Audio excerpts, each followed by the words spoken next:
I think one of the first things people can do to determine whether something is real or not online is just to pause a little bit more. One of the things that we always say in our center is think more, share less.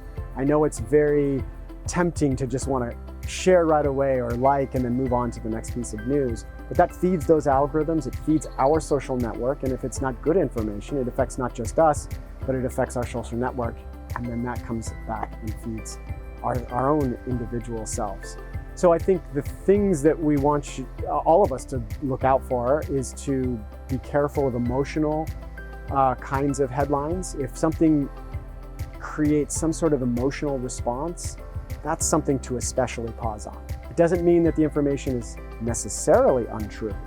But one of the things that we find in our research that often the kinds of clickbait that is not true and is just there as clickbait to get us to click on those headlines and click on those news stories is just things that elicit that emotional response. So that's one of the things. And also, if something sounds too good to be true or too bad to be true, it usually is. And so that requires a little bit of sourcing. Get off that page, look where it might be talked about in other places, do what we call lateral reading, and make sure that you're doing what a fact checker would do before you take that advice for that next piece of medicine or whatever it is that you're looking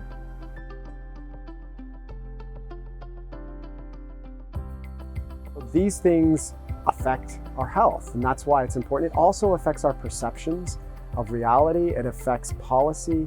It affects our everyday kind of living. And so this is why we want to all get better. And partly it's due to just the fact that there's just so much misinformation out there. We need to get better at it because there's more misinformation to deal with.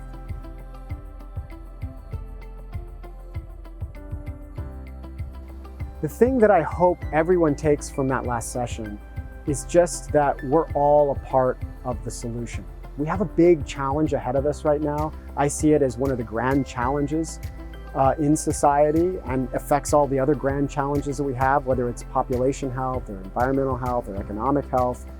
We really need everyone on board on this because we feed those information environments, and those environments then affect us and the decisions that we make. So the thing that I hope that everyone takes is that they're a part of that solution, especially our public officials and the local officials. They are as close to the solution with the local journalists, with the local librarians, teachers, etc.